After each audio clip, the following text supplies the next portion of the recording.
दादांचं एकूण भाषण म्हणजे महाराष्ट्र आता थांबणार नाही, मात्र कर्जाच्या खाईत ढकलल्याशिवाय राहणार नाही, असाच अर्थसंकल्पाचा अर्थ निघतोय अध्यक्ष महोदय।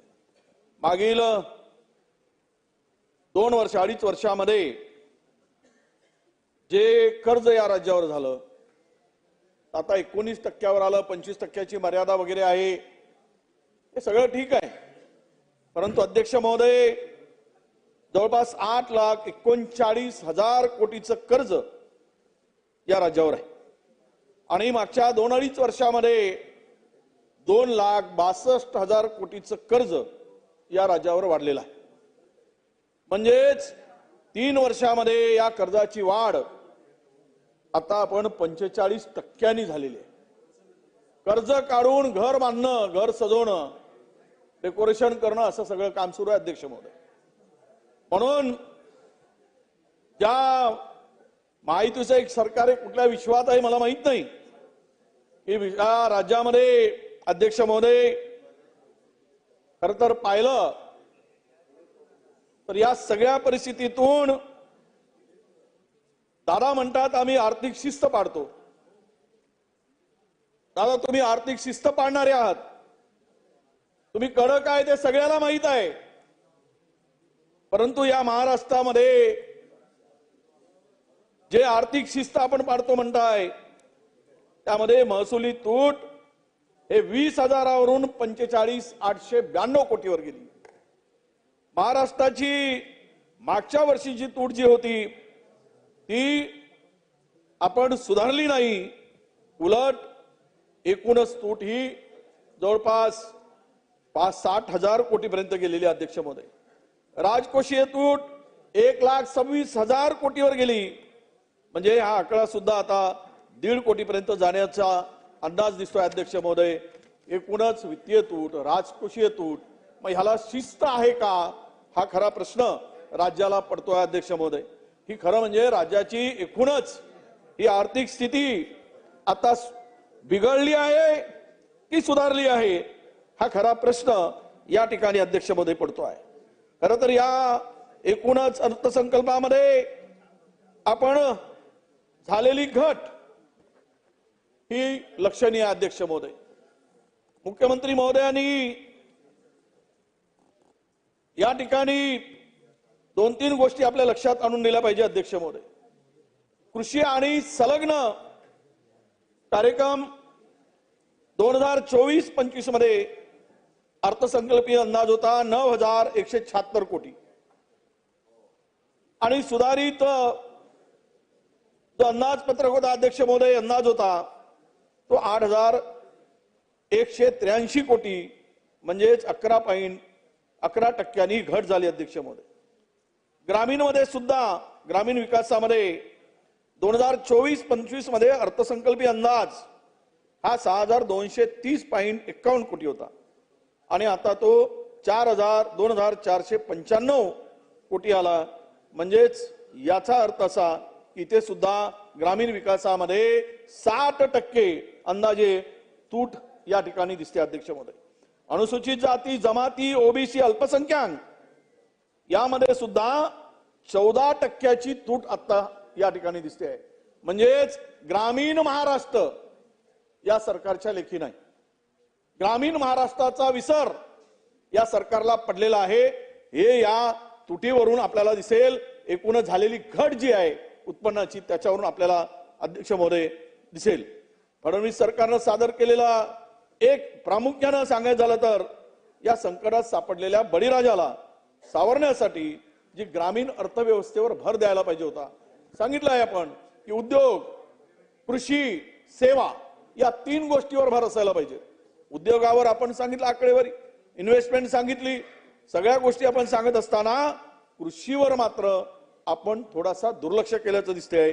याचाच अर्थ ग्रामीण महाराष्ट्राकडे या ठिकाणी पूर्णतः अध्यक्ष महोदय दुर्लक्ष आहे असं म्हणायला हरकत नाही। यामध्ये सामाजिक सेवा, सामाजिक सुरक्षा व कल्याण विभाग यामध्ये सुद्धा साधारणतः इथे सुद्धा घट झाला, म्हणजे ते सुद्धा साधारण 2% घट आपल्याला अध्यक्ष महोदय दिसते आहे। मला एक लक्षात आणून द्यायचं आहे की हे संपूर्ण अर्थसंकल्प सादर करत असताना तीनही पक्षांनी दिलेला दादा ज्या काही घोषणा होत्या, ज्या काही तुमच्या जाहीरनामे होते, त्यावर का लक्ष केलं नाही? जाहीरनामे मतं मिळवण्यासाठी होते का, की जाहीरनाम्याचा वापर मतं मिळवण्यापुरतीच होता का, की तुम्ही जाहीरनामे हे फसवे जाहीरनामे दिले म्हणून जनतेची माफी मागणार आहात का? हा खरा प्रश्न येतो. कारण ठीक आहे, आमच्या आदित्यताईंनी सांगितलं की 5 वर्षासाठी जाहीरनामा असतो. तो खरं तर अपेक्षा अशी असते की पहिल्या कॅबिनेटमध्ये काही निर्णय घेतात किंवा नाही झालं तर पहिल्या बजेटमध्ये सुद्धा ते कुठेतरी दिसायला पाहिजेत. परंतु त्या केवळ अर्थसंकल्पीय घोषणा या ठिकाणी भाषणात घोषणाच होत्या काय? आता खरा प्रश्न आहे अध्यक्ष महोदय. दादा तुमचं भाषण ऐकताना एक गोष्टीची कमतरता जाणवली. ते खरं म्हणजे सगळ्यांनीच त्याचा उल्लेख केला. तुम्ही म्हणालात की मी उत्तर देताना गुलाबी जॅकेट घालणार आहे. आम्ही उद्या उत्तर देताना गुलाबी जॅकेट घातला तर बहिणींना थोडंसं बरं वाटेल, पण त्यामध्ये तुम्ही घालत का नाही हा खरा प्रश्न आहे. अजितदादा, आपण या सगळ्या लाडक्या बहिणींच्या संदर्भात एक शब्द आपलं भाषण मी ऐकलं की आम्ही शेतकऱ्यांच्या संदर्भात की तुम्ही म्हणालात आम्ही कर्जमुक्तीची कुठेच मी बोललेलो नाही. प्रेसमध्ये तुम्ही बोललात. दादा, तटकरेंचं तुमचे प्रदेशाध्यक्ष माननीय तटकरे साहेब बोलले, त्यांच्या जाहीरनामाचं ज्यावेळेस वाचन करत असताना सगळ्या प्रेस पुढे बोललेत की आम्ही शेतकऱ्यांचं कर्ज माफ करू. हे तुम्ही एकदा बघून घ्यावं. म्हणजेच आपल्या पक्षांनी सुद्धा 3 पक्षाचं सरकार असेल तरी ते संयुक्त सरकार आहे आणि जॉईंट रिस्पॉन्सिबिलिटी आहे. त्यामुळे तुमच्याकडून अशा प्रकारच्या आम्हाला अपेक्षा नाहीत अशी आमची आपल्याकडे विनंती अध्यक्ष महोदय.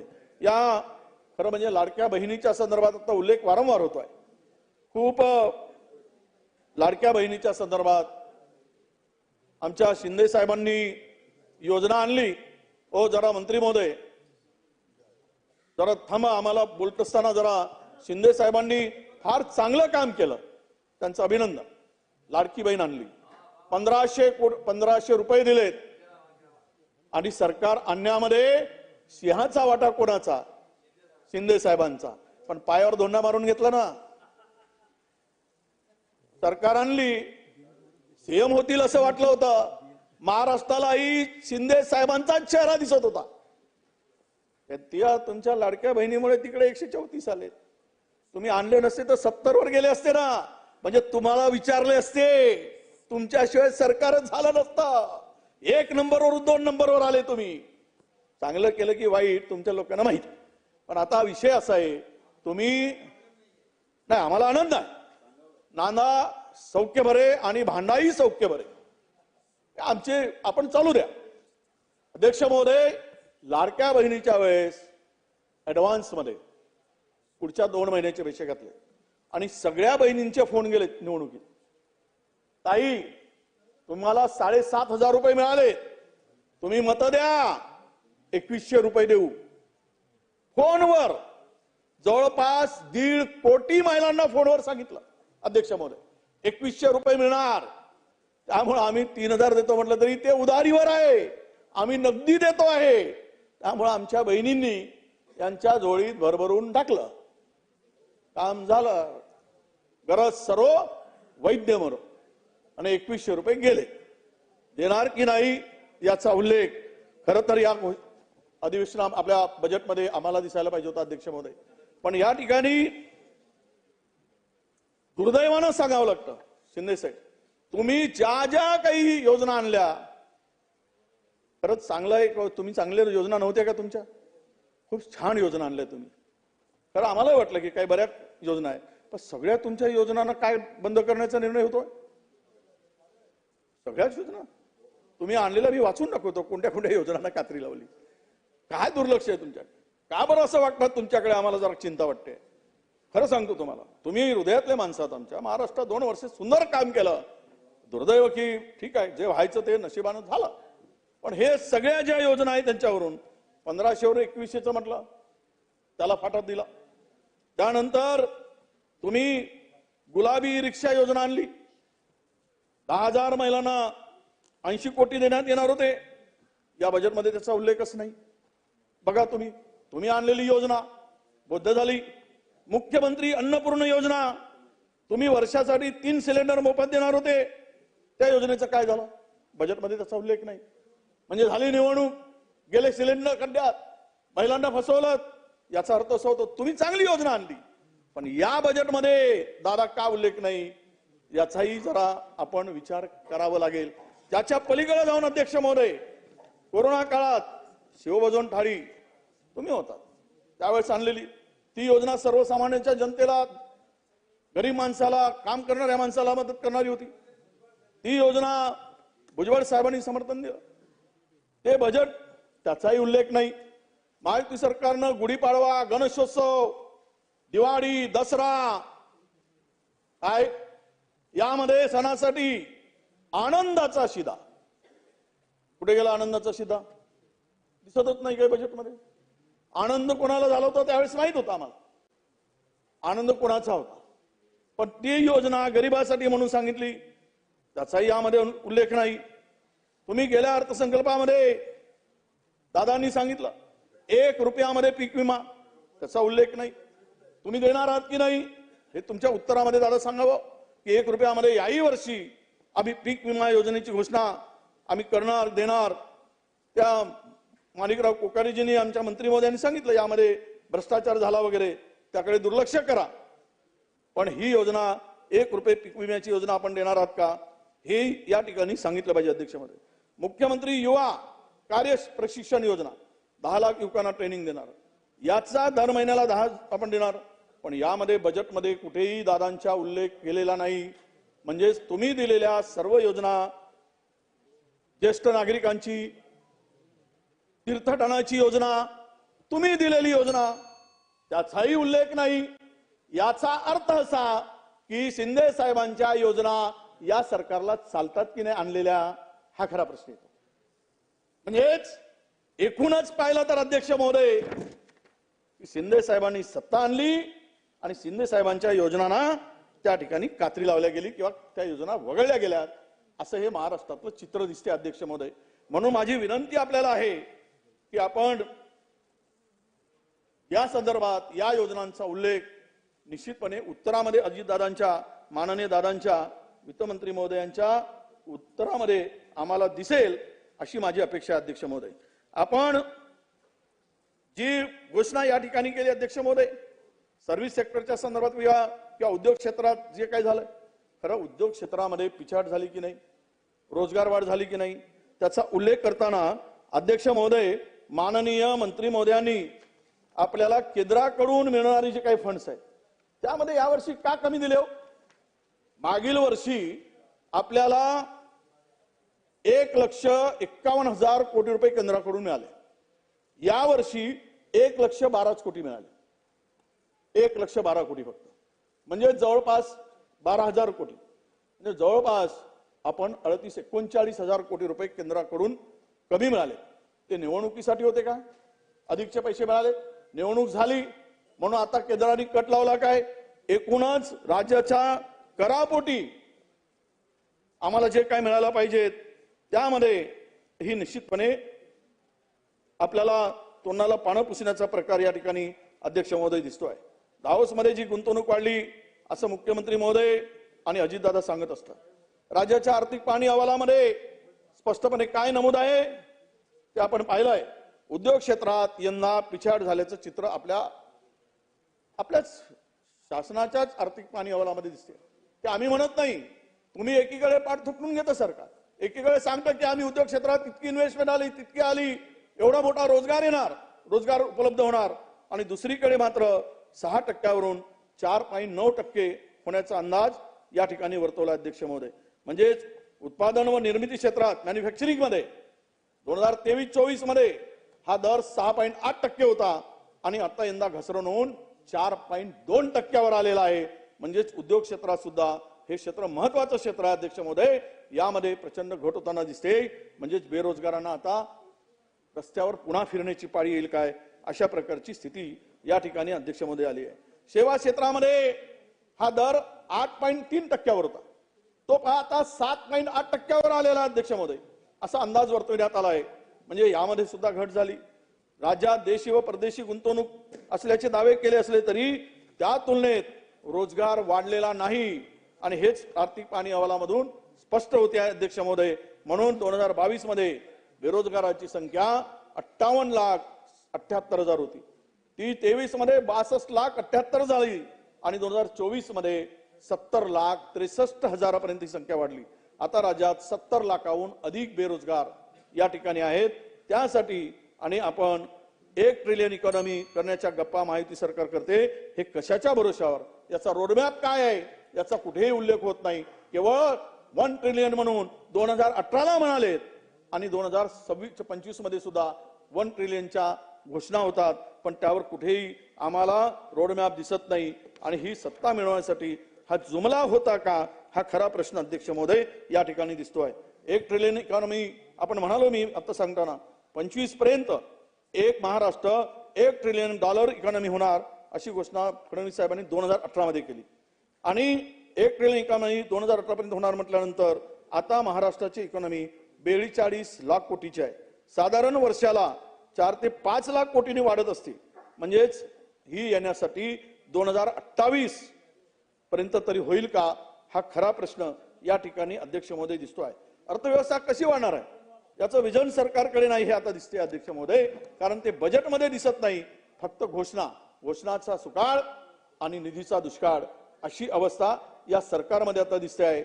म्हणून या सरकारच्या काळामध्ये निश्चित ही याचं सुद्धा उत्तर मला अध्यक्ष महोदय अपेक्षित आहे. महाराष्ट्र देशाला सर्वाधिक उत्पन्न देतो, त्या बदल्यात महाराष्ट्राला केंद्राकडून ही याचं सुद्धा उत्तर मला अध्यक्ष महोदय अपेक्षित आहे.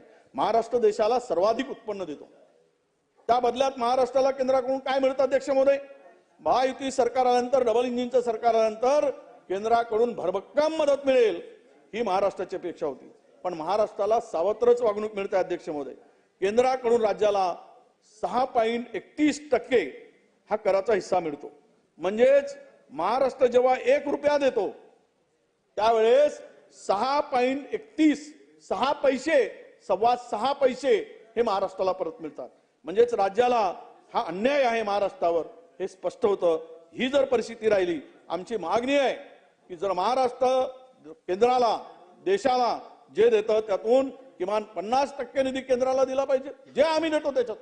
पण रुपयाच्या मागे 6 पैसे 6.31 पैसे जर मिळत असतील तर महाराष्ट्राला कुठे घेऊन चाललोत आपण. आणि महाराष्ट्राचं जे अनुदान आहे त्यात झालेली घट जी आहे ती सुद्धा लक्षणीय अध्यक्ष महोदय. केंद्राकडून महाराष्ट्राला 24-25 मध्ये 57,692 कोटी मिळाले. 25-26 मध्ये 50,551 कोटी रुपये ही केंद्राकडून मिळालेलं अनुदान आहे अध्यक्ष महोदय. आणि त्यातून महाराष्ट्रावर आपल्याला अन्याय झाल्याचं या ठिकाणी अध्यक्ष महोदय दिसतोय. खरं म्हणजे बजेट कोणासाठी आणलं? ग्रामीण महाराष्ट्र कुठे आहे? पुणे, रायगड, मुंबई, थोडा बहुत नागपूर. ग्रामीण महाराष्ट्रात काय? अख्खा ग्रामीण महाराष्ट्र सोडून दिला अध्यक्ष महोदय. आपण यामध्ये काहीतरी करा. जो बजेटचा हिस्सा चाललेला आहे तो इन्फ्रास्ट्रक्चरवर चाललाय. इन्फ्रास्ट्रक्चर केलं पाहिजे, पण तो बॅलन्स करण्याची आवश्यकता आहे. हा सगळा बजेट पाहिल्यानंतर ग्रामीण महाराष्ट्रामध्ये वाढीच्या दृष्टीनं काही आपल्याला दिसणार नाही अध्यक्ष महोदय.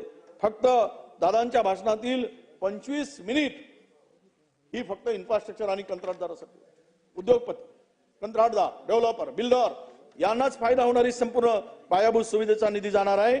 म्हणजेच यामध्ये खरं तर इतरांसाठी या बजेटमध्ये कुठेही आपल्याला तरतूद मोठ्या प्रमाणात दिसत नाही अध्यक्ष महोदय. आपण 2-3 गोष्टी सांगून मी माझं भाषण संपवणार आहे अध्यक्ष महोदय.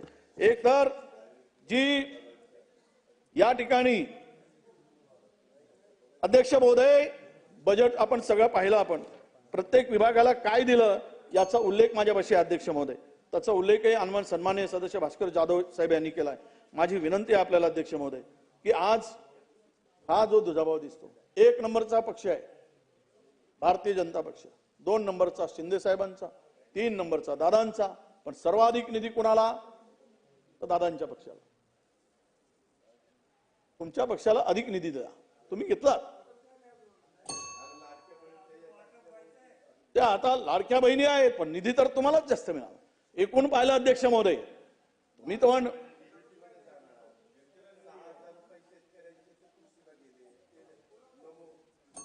कृषी खातं त्यांच्याकडे आहे दादा,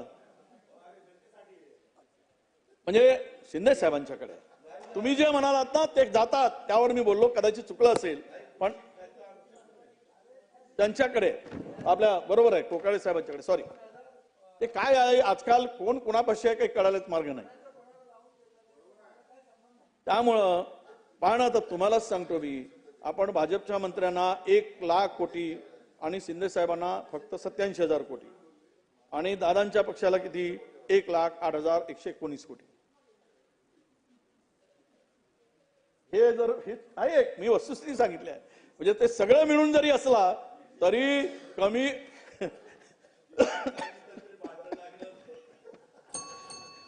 हे जे आहे अध्यक्ष महोदय हे जे आहे वस्तुस्थिती मी मांडली शिंदे साहेब आता आम्हाला सामान्यासारखं काही नाही आहे तुमच्याकडेच आहे आता जे आहे ते तुम्हालाच बघायचं आहे आम्ही तुमच्याकडे बघतोय 27 मिनिटं म्हणून अध्यक्ष महोदय मला प्रकाश दादा मला आम्हाला मान्य आहे ते तुम्ही त्यावर काही समोराजे आपण आमचा अजिबात आक्षेप नाही हे आता 2 मिनिटातच संपवणार नाही बरोबर आहे आता मी पण बोललो नाही नेता असून गटनेता असून त्यामुळे आपल्याला विनंती अध्यक्ष महोदय की या सगळ्या परिस्थितीमध्ये हे वर्तमान जे सरकार आहे की आपण छत्रपती शिवाजी महाराजांच्या त्यांच्या आग्र्याहून सुटका झाली पानिपत मुंबई सांगली सातारा सगळ्या ठिकाणचा स्मारकाचा उल्लेख केला. हे ऐतिहासिक स्थळांचं जतन झालं पाहिजे. महाराजांचं कार्य अफाट होतं त्यांचे स्मारक झाली पाहिजेत पण ते घोषणा होऊ नये त्या कुठेच याच्यावर तरतूद नाही. माननीय वित्तमंत्र्यांनी अनेक घोषणा केल्या पण त्याच्यावर तरतूदच सांगितली नाही किती देणार. आता अरबी समुद्रामध्ये माननीय पंतप्रधान मोदयांच्या हस्ते भूमिपूजन जलपूजन झालं 10 वर्षापूर्वी काय झालं त्याचं त्यानंतर आपण म्हणतो आग्र्यात जाऊन आम्ही करणार करा ना पण ते करा घोषणा नको ही आमची मागणी आहे. स्मारकाचा उल्लेख केला इतिहास विसरला नाही पाहिजे अध्यक्ष महोदय परंतु या युती महा इतिहासातून आपण जे बोलतो ते सुद्धा करण्याची आवश्यकता आहे अध्यक्ष महोदय. डॉक्टर बाबासाहेब आंबेडकरांच्या इंदू मिल स्मारकाचा सपोर्ट आहे 2 मिनिटांमध्ये 120 सेकंद आणि आपण सांगितलं की या ठिकाणी अध्यक्ष महोदय की बाबासाहेब आंबेडकरांच्या इंदू मिल स्मारकाच्या संदर्भात 2018 मध्ये कंत्राट दिलं आणि हे काम 2018 पासून सुरू आहे अध्यक्ष महोदय. याला निधी खरं म्हणजे सामाजिक न्याय विभागातून देण्याची काय गरज आहे. तो निधी जो आहे त्यांच्या हक्काचा निधी या स्मारकासाठी देतो इतरांना निधी आपण बजेटमधून देतो.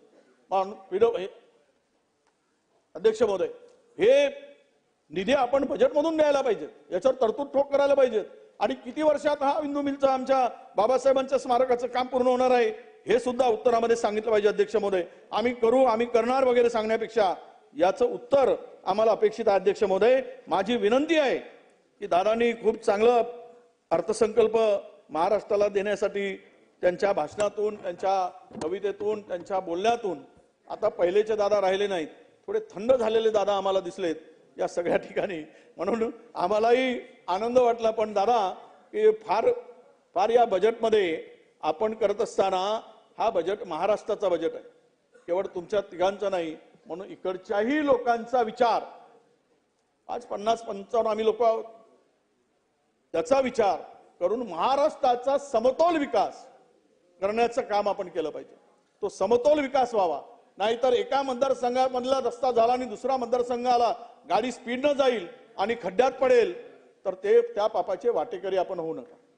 म्हणून जे काही कामं आहेत ती कामं आपण निश्चितपणे पूर्ण कराल अशी अपेक्षा व्यक्त करतो. आणि आपल्याला 1 मिनिटामध्ये तुम्ही मला डिस्टर्ब केल्यामुळे माझं एक वाक्य राहून गेलं.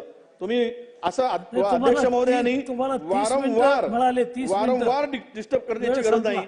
वर्तमान काळात अध्यक्ष महोदय